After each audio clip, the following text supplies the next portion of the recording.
Assalamualaikum warahmatullahi wabarakatuh.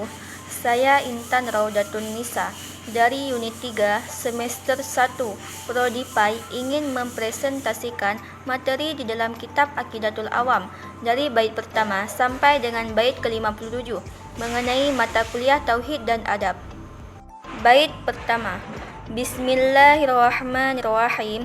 Abda'u bismillahi warrahmani wabirrahimi daimil ihsani. Artinya, saya atau pengarang kitab memulai dengan menyebut nama Allah, Zat yang Maha Pengasih dan Maha Penyayang, yang senantiasa memberikan kenikmatan tiada putusnya.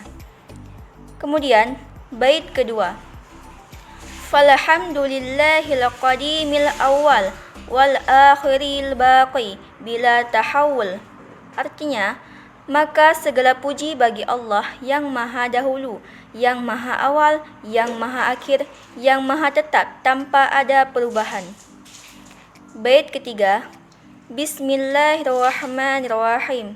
Summa salatu wassalamu sarmada ala nabiyyi khairi man qad wahada. Artinya, kemudian semoga salawat dan salam senantiasa tercurahkan pada Nabi sebaik-baik orang yang mengesahkan Allah. Bait keempat. Bismillahirrahmanirrahim. Wa alihi wa sahbihi wa man tabi' sabila dinil haqqa ghaira mubtadi. Artinya, dan keluarganya, para sahabatnya, dan orang-orang yang mengikuti jalan agama secara benar, bukan orang-orang yang berbuat bid'ah. Membaca salawat kepada Nabi Muhammad SAW, kemudian diiringi dengan salawat kepada keluarga dan para sahabat Nabi Muhammad SAW, serta kepada orang-orang yang mengikuti jalan agama secara benar, bukan orang-orang yang berbuat bid'ah. Bait kelima. Bismillahirrahmanirrahim. Wa ba'da fa'lam biwujubil ma'rifah min wajibil lillahi 20 sifah. Artinya, dan setelahnya ketahuilah dengan yakin bahawa Allah Subhanahu wa taala itu mempunyai 20 sifat wajib. Yang dimaksud dengan sifat wajib di sini adalah sesuatu yang pasti ada atau dimiliki Allah Subhanahu wa taala atau rasulnya, di mana akal tidak akan membenarkan jika sifat-sifat itu tidak ada pada Allah Subhanahu wa taala dan rasulnya. Allah itu mempunyai 20 sifat wajib. Selain 20 sifat wajib itu, dan juga sifat mustahil dan sifat jaiz yang dimiliki Allah dan rasulnya, yang dikenal dengan istilah i'tikad 50. Bait ke-6. Fallahu mawjudu qadimu baqi mukhalifun lil khalqi bil itlaq. Artinya, Allah itu wujud atau ada, qadim atau dahulu, baqi atau kekal, dan berbeda dengan makhluknya secara mutlak. Bait ke-7. Bismillahirrahmanirrahim. Wa qadimu ghani wa wajidu wahi qadirun muridun alimun bikulli syai'in. Artinya, berdiri sendiri, maha kaya, maha esa, maha hidup, maha kuasa, maha menghendaki, maha mengetahui atas segala sesuatu. Bait ke-8. Sami'ul basiru wal mutakallimun lahu sifatu sab'atu tantadim. Artinya, maha mendengar, maha melihat, maha berbicara. Allah mempunyai 7 sifat yang tersusun atau teratur. Bait ke-9.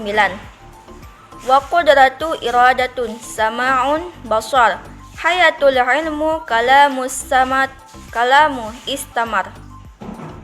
Artinya, yaitu sifat kudrah atau berkuasa, iradah atau menghendaki, sama atau mendengar, basar atau melihat, haya atau hidup, ilmu atau mempunyai ilmu, dan kalam atau berfirman.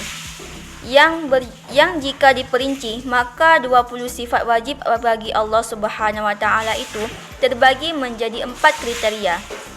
Yang pertama, sifat nafsiyah, yakni sifat untuk menegaskan adanya Allah Subhanahu wa taala, di mana Allah Subhanahu wa taala menjadi tidak ada tanpa adanya sifat tersebut.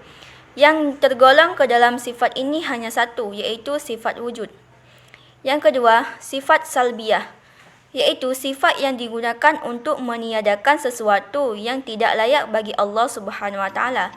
Sifat salbiyah ini ada 5 sifat, yakni yang pertama, qidam, kemudian baqa, kemudian mukhalafatuhu lil hawadis, kemudian qiyamuhu binafsih, dan yang kelima, wahdaniyah. Yang ketiga, sifat ma'ani adalah sifat yang pasti ada pada zat Allah Subhanahu Wa Taala. Terdiri dari 7 sifat. Yang pertama, qudrah, iradah, ilmu, haya, sama, basar, dan kalam. Sifat ma'nawiyah adalah sifat yang mulazimah atau menjadi akibat dari sifat ma'ani, yakni ada yang pertama, qadiran, muridan, aliman, hayya, sami'an, basiran, dan mutakaliman. Bait ke-10. Wa jaizun bi fadlihi wa adli tarku likulli mumkinin ka fi'li.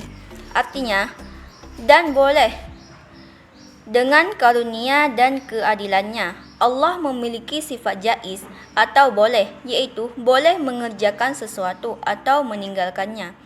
Sifat jaiz Allah Subhanahu Wa Taala ada satu, yakni fi'lu kulli mumkinin aw tarkuhu.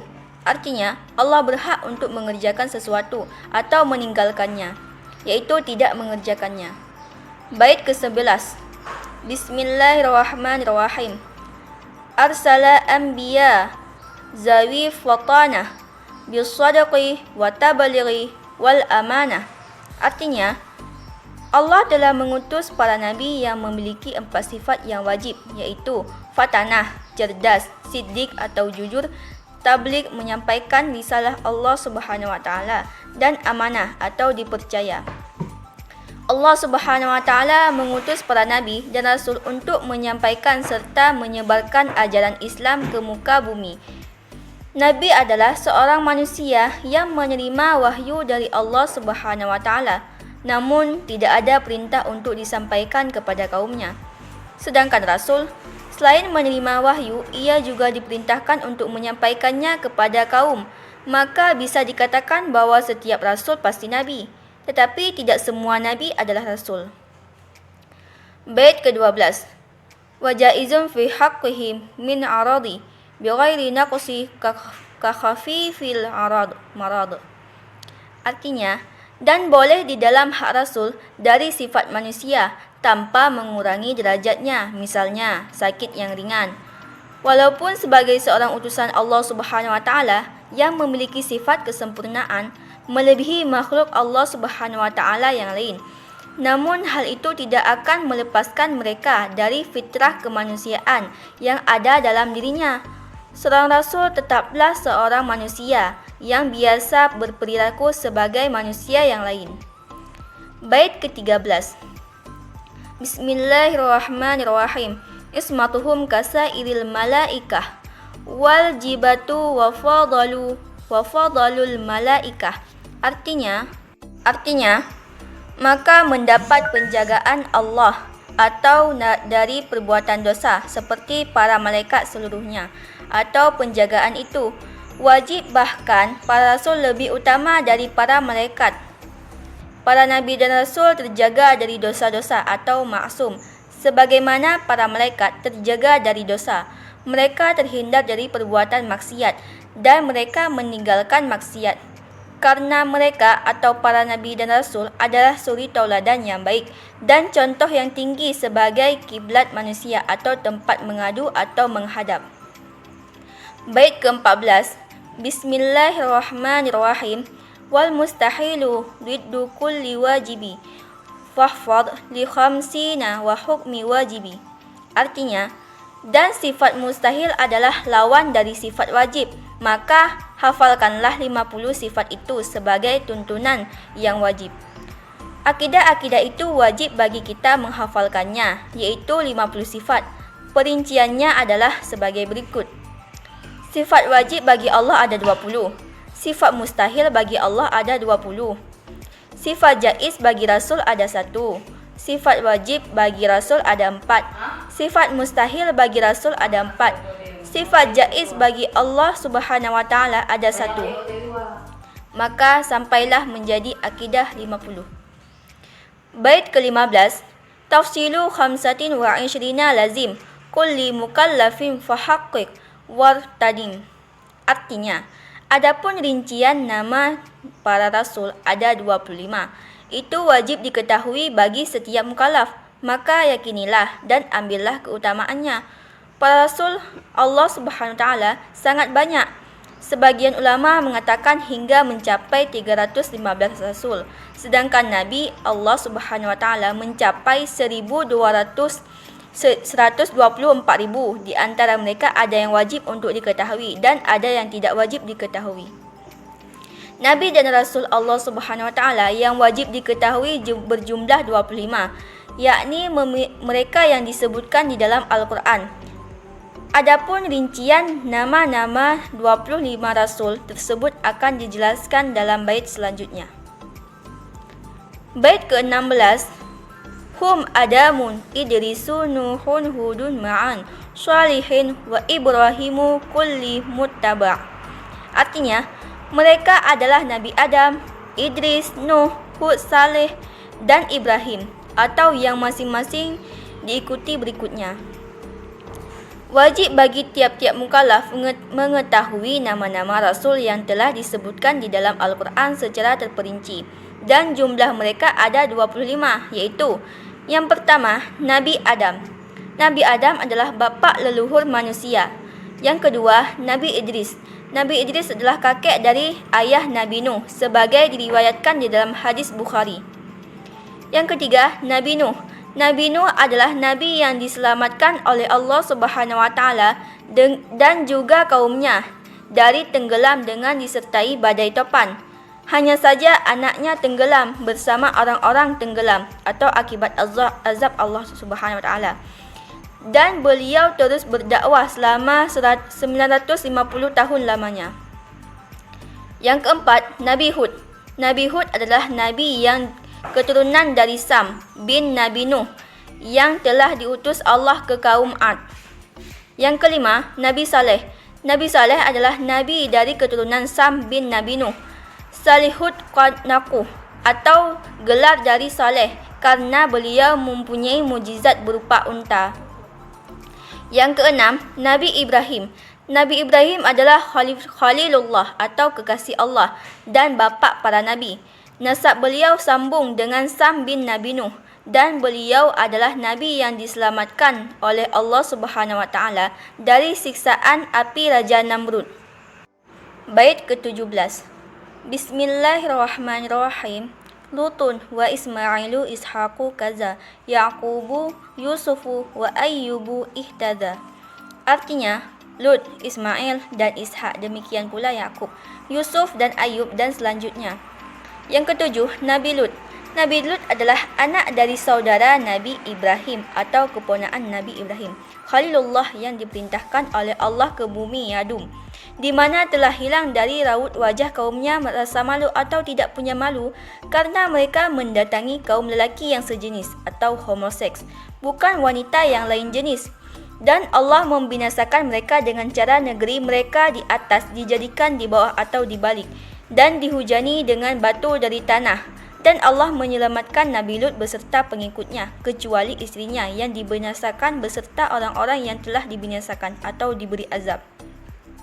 Yang kedelapan, Nabi Ismail bin Ibrahim adalah Nabi yang ibunya bernama Hajar. Allah mengutusnya ke kabilah Yaman dan kabilah Amalik atau kata jamak dari kata Amlakun, yaitu kabilah yang orang-orang tinggi, tegak atau gagah.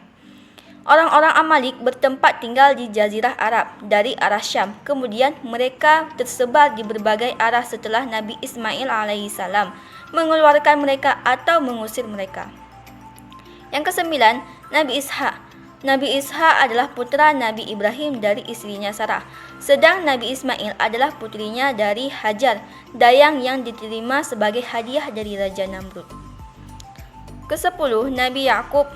Nabi Yakub bin Ishak bin Ibrahim, Allah mengutusnya sebagai Nabi ke kaum An-Na'am. Yang ke-11, Nabi Yusuf bin Yakub bin Ishak bin Ibrahim. Rasulullah SAW bersabda, Nabi mulia anak keturunan Nabi mulia, anak keturunan Nabi mulia, anak keturunan Nabi mulia, yaitu Nabi Yusuf bin Yakub bin Ishak bin Ibrahim alaihi salam. Hadis riwayat Bukhari dari Ibnu Umar pada bab awal penciptaan. Yang ke-12, Nabi Ayub. Nabi Ayub adalah Nabi yang disebut oleh para pakar sejarah sebagai anak Ash bin Ishak bin Ibrahim, yaitu Nabi yang dijadikan contoh suri tauladan dalam kesabarannya. Yang ke-18, bait ke-18. Bismillahirrahmanirrahim. Syu'aibu Harunu wa Musa wal Yasa' Zulkifli Dawudu Sulaimanu Taba'. Artinya, Syu'aib, Harun, Musa dan Ilyasa, Zulkifli, Daud, Sulaiman yang diikuti. Yang ke-13, Nabi Syu'aib dikatakan sebagai anak keturunan Madian bin Ibrahim. Dan dikatakan pula bahawa beliau bukan dari keturunan Nabi Ibrahim. Sesungguhnya beliau adalah anak keturunan dari orang-orang yang beriman pada Nabi Ibrahim alaihissalam dan ikut hijrah dengan Nabi Ibrahim ke negeri Syam. Tetap beliau atau Nabi Syu'aib anak dari anak perempuan Nabi Lut atau cucu perempuan dari Nabi Lut dari putranya. Yang ke-14, Nabi Harun bin Imran bin Qahid bin Lawai bin Yaqub. Nabi ke-15 adalah Nabi Musa. Khalimullah adalah saudara kandung dari Harun. Allah mengutusnya supaya memberi petunjuk para Fir'aun dan kaumnya. Yang ke-16, Nabi Ilyasa bin Aktub bin Azuz termasuk para nabi di kalangan Bani Israel. 17. Nabi Zulkifli bin Ayub. Namanya yang asli adalah Bashar. Allah mengutusnya menjadi seorang nabi setelah bapaknya dan memberi nama Zulkifli. Nabi Daud nasabnya bersambung dengan Yahuza dan Yakub bin Ishak bin Ibrahim. Allah menjadikannya raja di kalangan Bani Israel. Yang ke-19, Nabi Sulaiman bin Daud. Allah menjadikannya raja di kalangan Bani Israel setelah bapaknya Nabi Daud. Bait ke-19. Bismillahirrahmanirrahim. Ilyasu Yunus, Zakaria Yahya, Isa wa Taha khatimu da'raya. Artinya, Ilyas, Yunus, Zakaria, Yahya, Isa dan Taha atau Nabi Muhammad SAW sebagai penutup. Maka tinggalkanlah jalan yang menyimpang dari kebenaran. Nabi ke-20 adalah Nabi Ilyas. Nasabnya bersambung dengan Nabi Harun bin Imran, saudara Nabi Musa. Allah mengutusnya ke kaum yaitu Bani Israel. Ke-12, Nabi Yunus bin Matta. Allah mengutusnya ke kaumnya di Nayyawa. Nama daerahnya Musil, dan beliau diselamatkan Allah dari kesedihan yang menimpanya. Beliau disebut Zun Nun. Maksudnya perang yang ditelan ikan nun atau ikan paus. Ke-22, Nabi Zakaria. Nabi Zakaria adalah nabi dari keturunan Nabi Sulaiman dan beliau besar di kalangan Bani Israel. Dan beliau orang yang mendekatkan diri kepada Allah dengan cara berkurban di Baitul Maqdis dan membacakan kitab Taurat pada Bani Israel. Dan beliau meninggal dunia secara syahid. Yang ke-23, Nabi Yahya bin Zakaria, dan disebutkan bahawa beliau lahir sebelum Al-Masih atau Nabi Isa alaihissalam, dan beliau meninggal dunia secara syahid. Yang ke-24, Nabi Isa. Nabi Isa bin Maryam, dan beliau adalah hamba Allah dan Rasulnya dan Khalimatullah atau ucapan Allah yang dilontarkan pada ibunda Maryam dan sebagai Rasulnya Allah. Beliau adalah Nabi dan Rasul Allah yang terakhir dari Bani Israel. Dan beliau mendapat gelar Al-Masih. Nama Al-Masih berasal dari bahasa Ibrani dan yang murni, yang berjulukan Ibnu Maryam. Dan termasuk hikmah alalhiyah yang jelas bahwasanya Allah menciptakan Nabi Adam tanpa ayah dan ibu, dan Nabi Isa diciptakan tanpa ayah, dan manusia lainnya secara normal dari ayah dan ibu. Nabi ke-25 iaitu Nabi terakhir, Nabi Muhammad sallallahu alaihi wasallam. Nabi Muhammad sallallahu alaihi wasallam adalah para penutup nabi dan para penutup rasul dan termasuk pemimpin para umat terdahulu dan akan datang. Allah mengutusnya kepada manusia secara keseluruhan dan memberi rahmat pada alam semesta. Bait ke-20. Bismillahirrahmanirrahim. Alaihimus salatu wassalamu wa alihim madamatil ayyam. Artinya, semoga selawat dan salam terkumpulkan pada mereka dan keluarga mereka sepanjang masa, dan mereka para rasul sallallahu alaihi wasallam. Mereka telah disebutkan di dalam Al-Quran Karim sebanyak 18 rasul yang disebutkan di dalam surat Al-An'am dan 7 rasul lainnya dalam berbagai ayat. Bait ke-21. Bismillahirrahmanirrahim. Wal malakul ladzi bila abin wa ummi la aklah la syurba wa la nauma lahum. Artinya, adapun para malaikat itu tetap tanpa bapa dan ibu, tiada makan dan tiada minum serta tidak tidur. Bait ke-22. Tafsilu ashri minhum Jibrilu, Mikalu, Israilu, Izrailu. Artinya, secara terperinci mereka ataupun para malaikat ada 10, iaitu Jibril, Mikail, Israfil dan Israel. Wajib bagi setiap mukallaf meyakini bahawa Allah mempunyai para malaikat alaihi salam. Malaikat-malaikat Allah Subhanahu wa taala banyak sekali, namun yang wajib diketahui hanya 10, yakni: yang pertama, malaikat Jibril bertugas menyampaikan wahyu Allah Subhanahu wa taala. Yang kedua, malaikat Mikail bertugas memberikan rezeki. Yang ketiga, malaikat Israel bertugas mencabut arwah atau nyawa. Yang keempat, malaikat Israfil bertugas meniup trompet, petanda hari kiamat. Bait ke-23. Munkaru nakiru wa raqibu wa kadza atidu maliku wa ridwanu ihtaza. Artinya, Munkar, Nakir dan Rakib, demikian pula Atib, Malik dan Ridwan dan selanjutnya. Yang kelima, malaikat Munkar yang bertugas menanyakan dan melakukan pemeriksaan pada amal perbuatan manusia di alam kubur. Malaikat Nakir yang bertugas menanyakan dan melakukan pemeriksaan pada amal perbuatan manusia di alam kubur bersama malaikat Munkar. Yang ketujuh, malaikat Rakib atau Rakib yang memiliki tanggungjawab untuk mencatat segala amal baik manusia ketika hidup mereka. Yang kedelapan, malaikat Atib atau Atid yang memiliki tanggungjawab mencatat amal buruk pada manusia di ketika hidup. Yang kesembilan, malaikat Malik yang memiliki tugas menjaga pintu neraka. Yang terakhir, yaitu yang ke-10, malaikat Ridwan yang bertugas menjaga pintu syurga. Bait ke-24. Bismillahirrahmanirrahim.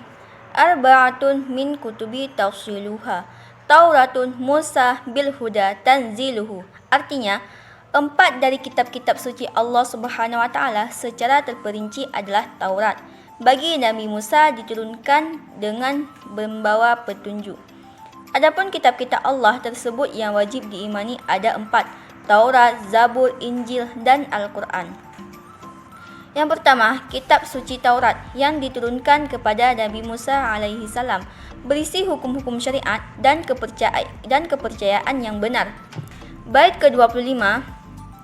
Zaburu Daudu wa Injilu ala Isa wa Furqanu ala khairil mala. Artinya, Zabur bagi Nabi Daud dan Injil bagi Nabi Isa dan Al-Quran bagi sebaik-baik kaum Nabi Muhammad sallallahu alaihi wasallam. Kitab yang kedua yaitu kitab suci Zabur yang diturunkan kepada Nabi Daud alaihissalam berisi doa-doa, zikir, nasihat dan hikmah-hikmah. Tidak ada di dalamnya hukum syariat karena Nabi Daud diperintahkan mengikuti syariat Nabi Musa alaihissalam. Yang ketiga, kitab suci Injil diturunkan kepada Nabi Isa alaihissalam. Kitab itu berisi seruan kepada manusia agar bertauhid kepada Allah, menghapus sebagian dari hukum-hukum yang terdapat di dalam kitab Taurat yang sudah tidak sesuai dengan zamannya. Yang keempat, kitab suci Al-Quran. Kitab suci Al-Quran diturunkan kepada Nabi Muhammad SAW berisi syariat yang menghapuskan sebagian isi dari kitab Taurat, Zabur, Injil yang tidak sesuai dengan zamannya. Bait ke-26. Wasuhuful khalili wal kalimi fiha kalamul hakimul alim. Artinya, dan lembaran-lembaran atau suhuf suci yang diturunkan kepada Al-Khalil atau Nabi Ibrahim dan Al-Kalim atau Nabi Musa mengandung perkataan dari yang maha bijaksana dan maha mengetahui. Wahyu-wahyu tersebut ada yang ditulis oleh Nabi atau Rasul yang bersangkutan dan ada yang tidak ditulis. Kumpulan dari tulisan-tulisan wahyu tersebut ada yang berbentuk kitab dan ada yang berbentuk suhuf. Bila ditulis di lembaran-lembaran dan dibukukan atau dijilid menjadi satu kesatuan buku disebut kitab, dan bila ditulis di lembaran-lembaran terpisah dan tidak dibukukan disebut suhuf. Bait ke-27. Bismillahirrahmanirrahim. Wa kullu ma atabihi rasulu fahaqquhu taslimu wal qabulu. Artinya, segala sesuatu yang disampaikan oleh Rasul maka kewajibannya adalah meyakini dan menerimanya. Bait ke-28. Imanuna biyaumi akhiri wajib wa kullu ma kana bihi minal ajab. Artinya, keimanan kita kepada hari akhir hukumnya wajib dan segala perkara yang dahsyat pada hari akhir. Maksud dari beriman kepada hari akhir adalah keyakinan yang pasti akan datangnya hari akhir dan sesuatu yang berhubungan dengannya. Bait ke-29. Khadimu fi dzikri baqil wajib mimma ala mukallafin wajib. Artinya, sebagai penutup untuk menerangkan ketetapan yang wajib dari hal yang menjadi kewajiban bagi setiap mukallaf. Bait ke-30. Bismillahirrahmanirrahim. Nabiyina Muhammadun qad ursila lil alamin rahmatan wa fadlan. Artinya, Nabi kita Muhammad telah diutus untuk seluruh alam sebagai rahmat dan keutamaan diberikan kepada beliau Nabi Muhammad SAW melebihi semuanya. Nabi Muhammad SAW diutus oleh Allah Subhanahu Wa Taala sebagai Nabi terakhir yang membawa rahmat untuk seluruh alam. Nabi Muhammad SAW adalah Nabi terakhir yang diutus ke dunia dengan membawa risalah yang berlaku sampai akhir zaman, iaitu hari akhirat. Bismillahirrahmanirrahim. Kemudian bait ke-31. Abuhu Abdullahi Abdul Muttalib wa Hashimu Abdul Munafin yantashib. Artinya, ayahnya bernama Abdullah, putra Abdul Muttalib, dan nasabnya bersambung kepada Hashim, putra Abdul Manaf. Garis keturunan Nabi Muhammad SAW adalah dari golongan suku Quraisy, yakni suatu kelompok yang sangat disegani di tanah Mekah. Ayah beliau adalah Abdullah bin Abdul Muttalib bin Hashim bin Abdul Manaf. Dalam hal ini terdapat pertalian darah antara Nabi Muhammad dan Khulafaur Rasyidin. Terlebih Sayyidina Utsman radhiyallahu anhu yang merupakan putra dari sepupu Nabi Muhammad SAW, yakni Arwa. Sebagai putri dari bibi Nabi Muhammad SAW yang bernama Al-Baidah binti Abdul Muttalib, sedangkan Sayyidina Ali adalah sepupu Nabi Muhammad SAW. Di samping itu, keduanya merupakan menantu Nabi Muhammad SAW. Sayyidina Utsman menikah dengan dua putri Rasulullah SAW secara bergantian, yakni Sayyidatuna Ruqayyah radhiyallahu anha dan Sayyidatuna Ummul Kalsum radhiyallahu anha. Sedangkan Sayyidina Ali radhiyallahu anhu menikah dengan Sayyidatuna Fatimah radhiyallahu anha.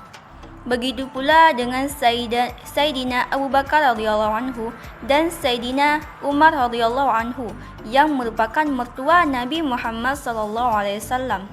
Nabi Muhammad SAW menikah dengan Aisyah binti Abu Bakar radhiyallahu anhu dan Hafsah binti Umar radhiyallahu anhu. Inilah salah satu alasan mengapa Nabi Muhammad SAW sangat mencintai para sahabatnya.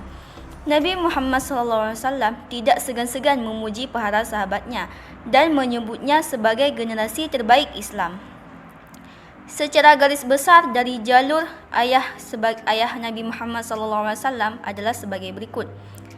Dari Nabi Ibrahim, kemudian ke Nabi Ismail, bangsa Arab, kemudian dari Adnan ke Ma'ad, kemudian Nizar, kemudian Mudar, lalu Ilyas, lalu Mudrikah, kemudian Huzaimah, kemudian Khinanah, kemudian Nar, kemudian Malik, kemudian Fir, kemudian Ghalib, kemudian Luai, lalu Ka'ad, kemudian Murrah, Kilab, kemudian Husyai, kemudian Abdul Manaf, lalu Hashim, kemudian Abdul Muttalib, sehingga mempunyai anak Abdullah, kemudian Nabi Muhammad SAW. Kemudian bait ke-32. Bismillahirrahmanirrahim. Wa ummuhu Aminatul Zuhriyah arda'athu Halimatus Sa'diyah. Artinya, dan ibunya bernama Aminah Az-Zuhriyah, yang menyusui beliau adalah Halimatus Sa'diyah. Sedangkan silsilah Nabi dari nasab jalur ibunya juga sampai ke Nabi Ibrahim dan Ismail. Tepatnya nasab dari jalur ayahnya dan ibunya bertemu pada buyutnya, yaitu yang bernama Kilab, yaitu sebagai berikut. Yang pertama dari Nabi Ibrahim, kemudian Nabi Ismail, kemudian sampai Kilab, kemudian Zuhrah, kemudian Abdul Manaf 2, kemudian Wahab, kemudian Aminah, kemudian sampai kepada Nabi Muhammad SAW. Jadi nasab ayah dan ibu Nabi Muhammad SAW bertemu pada kakeknya yang bernama Kilab, sedangkan yang menyusui Nabi Muhammad SAW bernama Halimatun bin Abi Al-Sayyidiyah. Bait ke-33. Mauliduhu bi Makkatal Aminah, wafatuhu bi Thaibatul Madinah. Artinya, lahirnya di kota Mekah yang aman dan wafatnya di kota Thaibah atau kota Madinah yang indah dan permai. Bait ke-37. Bismillahirrahmanirrahim. Atamma qabla al-wahyi arba'ina wa umruhu qad jawaza sittina. Artinya, sebelum turun wahyu, Nabi Muhammad SAW telah sempurna berumur 40 tahun dan usia beliau 60 tahun lebih. Nabi Muhammad SAW dilahirkan ibunya Aminah di Mekah dalam keadaan yatim karena ayahnya yang bernama Abdullah wafat dikala beliau berusia 3 bulan dalam kandungan. Kemudian beliau disusukan dan diasuh oleh Halimatus Sa'diyah sampai berusia lebih 5 tahun. Ibunya wafat di desa Abwa pada saat beliau berusia 6 tahun. Sepulangnya bersama beliau, Nabi dari menziarahi makam ayah beliau di kota Yasrib atau Madinah. Lalu beliau diasuh oleh kakeknya yang bernama Abdul Muttalib sampai kakeknya itu wafat di saat beliau berusia 8 tahun. Selanjutnya, beliau diasuh dan hidup serumah dengan pamannya yang bernama Abu Talib sampai beliau menikah dengan seorang janda kaya, Khadijah binti Khuwailid, yang berumur 40 tahun pada saat beliau berusia 25 tahun. Genap berusia 40 tahun, beliau menerima wahyu pertama di Gua Hira. Dan sewaktu berusia 63 tahun menurut kalender Hijriyah atau 60 tahun menurut kalender Masehi, beliau wafat di kota Madinah pada hari Senin. Bait ke-35. Bismillahirrahmanirrahim. Wa sab'atu auladuhu faminhum thalathatu minaz zukuri tufham. Artinya, ada 7 orang putra-putri Nabi Muhammad SAW. Di antara mereka 3 orang laki-laki, maka pahamilah itu. Bait ke-36. Bismillahirrahmanirrahim. Qasim wa Abdullahi wa huwa tayyibu wa tahiru bizaini za yulaqab. Artinya, Qasim dan Abdullah yang bergelar At-Tayyib dan At-Tahir. Dengan 2 sebutan inilah, At-Tayyib dan At-Tahir, Abdullah diberi gelar. Bait ke-37. Bismillahirrahmanirrahim. Atahu Ibrahimu min Suriyah fa ummuhu Mariyal Qibtiyah. Artinya, anak yang ketiga bernama Ibrahim dari Suriah atau amat perempuan. Ibunya Ibrahim bernama Maria al-Qibtiyah. Putra ketiga Rasulullah SAW bernama Ibrahim yang meninggal saat berumur 7 tahun 70 malam. Ada pula yang mengatakan saat berusia 7 bulan dan yang lain berpendapat berumur 8 bulan. Ibrahim lahir dari rahim Maria al-Qibtiyah, seorang budak wanita keturunan bangsa Qibti di Mesir. Bait ke-38. Wa ghairu Ibrahima min Khadijah hum sitatun khafuz bihim walijah. Artinya, dan selain Ibrahim, ibu putra-putri Nabi Muhammad SAW berasal dari Khadijah. Mereka ada 6 selain Ibrahim, maka kenalilah dengan penuh cinta. Selain Ibrahim lahir dari rahim ibu Maria al-Qibtiyah. Semua putra-putri Nabi Muhammad SAW dilahirkan di Mekah dari rahim istri Nabi Muhammad SAW. Yang pertama yaitu Siti Khadijah radhiyallahu anha. Semua putri atau anak perempuan Rasulullah SAW pernah mengalami masa kenabian, masuk Islam dan turut berhijrah ke Madinah. Bait ke-39. Bismillahirrahmanirrahim. Wa arba'u minal inathi tuzkaru ridwanu rabbi lil jami'i yuzkar. Artinya, dan 4 orang anak perempuan Nabi akan disebutkan, semoga keridhaan Allah untuk mereka semua. Selain memiliki 3 orang putra, Nabi Muhammad SAW mempunyai juga 4 orang putri. Nama-nama putri beliau yaitu nama-nama putri Nabi Muhammad SAW akan disebutkan pada bait selanjutnya. Bait ke-41. Bismillahirrahmanirrahim. Fa Zainabu wa ba'daha Ruqayyah wa Ummu Kalsum Zakab Radiyah. Artinya, kemudian Zainab dan selanjutnya Ruqayyah dan Ummu Kalsum yang suci lagi diridai. Selain Fatimah, nama-nama putri Nabi Muhammad SAW yang lainnya adalah Zainab, Ruqayyah dan Ummu Kalsum. Kemudian bait ke-42. Bismillahirrahmanirrahim. Antis'i niswah wafatul Mustafa khuyyarna fakhtarna nabiyinal muqtafa. Artinya, dari 9 istri Nabi ditinggalkan setelah wafatnya. Mereka semua telah diminta memilih syurga atau dunia, maka mereka memilih Nabi sebagai panutan. Pada bait ke-42 menjelaskan bahawa ada 9 orang istri Nabi yang mendampingi Nabi hingga beliau wafat. Selain itu ada 2 orang istri yang telah wafat mendahului beliau, yakni Khadijah binti Khuwailid dan Zainab binti Khuzaimah. Jadi seluruh istri Rasulullah SAW adalah 11 orang. Bait ke-43. Bismillahirrahmanirrahim. Aisyatu wa Hafsah Saudatu Safiyah Maimunah wa Ramlah. Artinya, Aisyah, Hafsah dan Saudah, Safiyah, Maimunah dan Ramlah. Bait ke-44. Bismillahirrahmanirrahim. Hindun wa Zainab kadza Juwairiyah lil mu'minina ummahatu mardiyah. Artinya, Hindun dan Zainab, begitu pula Juwairiyah, bagi kaum mukminin mereka menjadi ibu-ibu yang diridai. Bait ke-45. Bismillahirrahmanirrahim. Hamzatu ammuhu wa Abbasu kadza ammatuhu Safiyatu zatu ihtaza. Artinya, Hamzah adalah paman Nabi, demikian pula Abbas. Bibi Nabi adalah Safiyah yang mengikut Nabi. Bait ke-46. Bismillahirrahmanirrahim. Wa qabla hijratin nabiyil isra min Makkata lailan biqubsin yudra. Artinya, dan sebelum Nabi hijrah ke Madinah, terjadi peristiwa Isra dari Mekah pada malam hari menuju Baitul Maqdis yang dapat dilihat.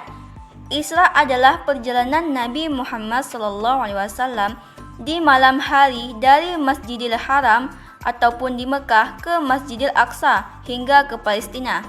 Sedangkan Mi'raj adalah naik ke langit sampai ke langit yang ketujuh, bahkan ke tempat yang paling tinggi iaitu Sidratul Muntaha. Selama perjalanan antara Mekah dan Baitul Maqdis, beliau singgah dan diperlihatkan jejak-jejak sejarah di beberapa tempat bersejarah seperti Tanah Yasrib, Perbukitan, Sinai atau Tursinah dan lain-lain. Bait ke-47. Bismillahirrahmanirrahim. Wa ba'da Isra'i uruji lis-sama hatta ra'an nabiyyu rabba kallama. Artinya, setelah Isra lalu Mi'raj ke atas sehingga Nabi melihat Tuhan yang berkata-kata. Setelah perjalanan Isra, Nabi Muhammad SAW kemudian dimi'rajkan oleh Allah Subhanahu wa taala. Mi'raj adalah perjalanan dari Baitul Maqdis naik ke langit sampai ke langit yang ketujuh, bahkan ke tempat yang paling tinggi iaitu Sidratul Muntaha. Dalam peristiwa Mi'raj, beliau bertemu dengan arwah para nabi yang terdahulu dan peristiwa aneh sebagai simbol kejadian yang akan dialami oleh umatnya. Bait ke-48. Bismillahirrahmanirrahim. Min ghairi kaifin wan hisarin waftarad alaihi khamsan ba'da khamsina farad. Artinya, berkata-kata tanpa bentuk dan ruang. Disinilah diwajibkan kepada salat 5 waktu yang sebelumnya 50 waktu. Sesampainya Nabi di Sidratul Muntaha, Nabi Muhammad SAW menghadap ke hadirat Allah Subhanahu wa taala dan dapat melihat secara langsung zatnya serta melakukan dialog dengannya. Yang hal lain tidak dapat digambarkan dan diterjemahkan ke dalam bahasa manusia. Saat menghadap Allah, beliau Nabi Muhammad SAW diperintahkan menjalankan kewajiban salat 5 waktu, 50 waktu dalam sehari semalam. Atas saran dan dorongan Nabi Musa, beliau beberapa kali harus bolak-balik berdialog melakukan tawar-menawar dengan Allah untuk memohon keringanan sehingga Allah akhirnya menetapkan salat 5 waktu saja. Kendati pun demikian, pahala 5 waktu sama nilainya dengan 50 waktu. Bait ke-49. Wa ballaghal ummata bil isra wa fardi khamsatin bilal imtira. Artinya, dan Nabi telah menyampaikan kepada umat peristiwa Isra tersebut dan kewajiban salat 5 waktu tanpa keraguan. Kewajiban salat 5 waktu disampaikan oleh Allah kepada Nabi Muhammad SAW pada saat Isra dan Mi'raj. Dari sini dapat dipahami tentang keutamaan salat dari ibadah yang lain. Perintah salat disampaikan langsung oleh Allah Subhanahu wa taala secara pribadi tanpa perantaraan siapapun. Tidak seperti ibadah lain yang diwajibkan melalui perantaraan malaikat Jibril kepada Nabi Muhammad SAW. Bait ke-50. Bismillahirrahmanirrahim. Qad faza siddiqu wa tasdiqi lahu wa bil uruji sadaqu wa fa ahlahu. Artinya, sungguh beruntung sahabat Abu Bakar As-Siddiq dengan membenarkan peristiwa tersebut. Juga peristiwa Mi'raj yang sudah sepantasnya kebenaran itu disandang bagi pelaku Isra Mi'raj. Setelah melakukan Isra Mi'raj, Nabi Muhammad SAW kemudian menceritakan kejadian tersebut kepada kaum Quraisy Mekah. Namun tidak siapapun yang mempercayai beliau dan menganggap Nabi mengada-gada dan membuat berita palsu, kecuali satu orang sahabat yang langsung mempercayainya, yakni sahabat Abu Bakar radhiyallahu anhu. Bait ke-51. Wa hazihi aqidatu maqtasarah walil awami sahlatu muyassarah. Artinya, inilah keterangan akidah secara ringkas. Bagi orang-orang awam yang mudah dan gampang, inilah akidah yang wajib diyakini oleh seluruh umat Islam. Akidah yang mudah untuk dipahami, diyakini kemudian diamalkan oleh seluruh umat Islam, yakni Aqidatul Ahli Sunnah wal Jamaah yang merupakan tuntunan Nabi Muhammad SAW dan para sahabatnya, kemudian diteruskan oleh ulama salafus salih dan akhirnya sampai kepada kita. Bait ke-52. Bismillahirrahmanirrahim. Nadimu tilaka Ahmadul Marzuqi man yantami lis-sadiqil masduqi. Artinya, yang dinadamkan oleh Ahmad Al-Marzuki, seorang yang bernisbah kepada As-Sadiqul Masduq atau Nabi Muhammad SAW. Kata nadam, Aqidatul Awam ini dibuat oleh Syekh Ahmad Al-Marzuki. Nama lengkap beliau ialah Al-Imam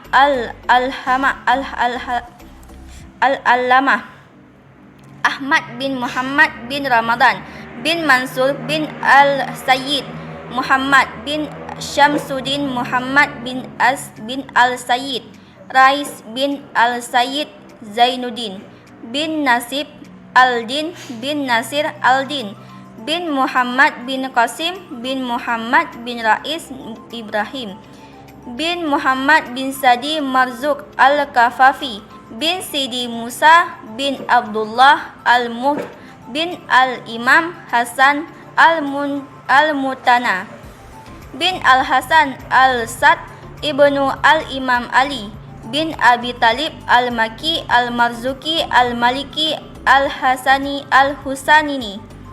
Nasab beliau bersambung kepada Hasan bin Ali bin Abu Talib melalui bapa beliau dan bersambung kepada Husain bin Ali bin Abu Talib melalui ibu beliau. Bait ke-53. Bismillahirrahmanirrahim. Walhamdulillahi wa sallama ala nabiyyi khairi man qad 'allama. Artinya, dan segala puji bagi Allah serta selawat dan salam tercurahkan kepada Nabi sebaik-baik orang yang telah mengajar. Bait ke-54. Bismillahirrahmanirrahim. Wal ali was sahbi wa kulli mursyidi wa kulli man bi khairi hadiyi yaqtadi. Artinya, salawat juga kepada keluarga Nabi dan sahabat Nabi serta orang yang memberi petunjuk dan orang-orang yang mengikuti petunjuk. Selain selawat kepada Nabi Muhammad SAW, musannif juga berdoa dengan memohon selawat dan keselamatan semoga tercurahkan kepada keluarga Nabi dan para sahabat Nabi serta juga kepada setiap orang yang menunjukkan kebenaran atau pembimbing penunjuk jalan yang lurus dan orang yang mengikuti jalan yang benar, yakni yang mengikuti jalan petunjuk agama Islam. Bait ke-55. Bismillahirrahmanirrahim. Wa as'alul karima ikhlasul amal wa naf'a kulli man biha qad ishtaghal. Artinya, dan saya atau Sayyid Ahmad Al-Marzuki memohon kepada Zat yang Maha Pemurah agar dikaruniai ketulusan dalam beramal dan kemanfaatan bagi semua orang yang mempelajari akidah ini. Bait ke-56. Bismillahirrahmanirrahim. Abiyatuha maizun bi'adil jumali tarikhuha lihayyuri jumali. Artinya, nazam ini ada 57 bait dengan kehitungan abjad. Tahun penulisannya adalah 1258 Hijriah. Bait ke-57. Bismillahirrahmanirrahim. Samaituha aqidatul awami min wajibi fi dini bitamami. Artinya, saya atau musannif menamakan kitab akidah ini dengan Aqidatul Awam, keterangan yang wajib diketahui dalam urusan agama yang sempurna. Syekh Ahmad Al-Marzuki mengarang kitab memberi nama kepada kitab nazam ini dengan nama Aqidatul Awam, ditujukan untuk memberi pengetahuan tentang akidah-akidah yang perlu dipelajari oleh orang yang masih awam, terutama akidah Ahli Sunnah wal Jamaah, di mana akidah tersebut wajib untuk diketahui dengan sempurnaan dalam urusan agama Islam. Wallahu a'lamu bissawab wa ilaihi warji'un wal ma'ab. Baik, Kesimpulan dari presentasi saya saat ini tentang Aqidatul Awam, kitab ini iaitu Kitab Aqidatul Awam merupakan salah satu kitab yang berisi tentang dasar-dasar akidah Ahli Sunnah wal Jamaah yang merupakan akidah yang diikuti oleh mayoritas umat Islam. Ahli Sunnah wal Jamaah ini sangat memiliki makna tersendiri. Ahli yang berarti golongan, pengikut atau keluarga. Jadi, dengan adanya kitab Aqidatul Awam ini sangat bermanfaat bagi kita seluruh umat Islam di dunia. Terlebih adanya I'tiqad 50. Semoga dengan adanya kitab Aqidatul Awam kita dapat mempelajari dan menjadi golongan orang-orang yang sangat bermanfaat dan sangat berilmu. Baik, terima kasih. Sekian dari saya. Assalamualaikum warahmatullahi wabarakatuh.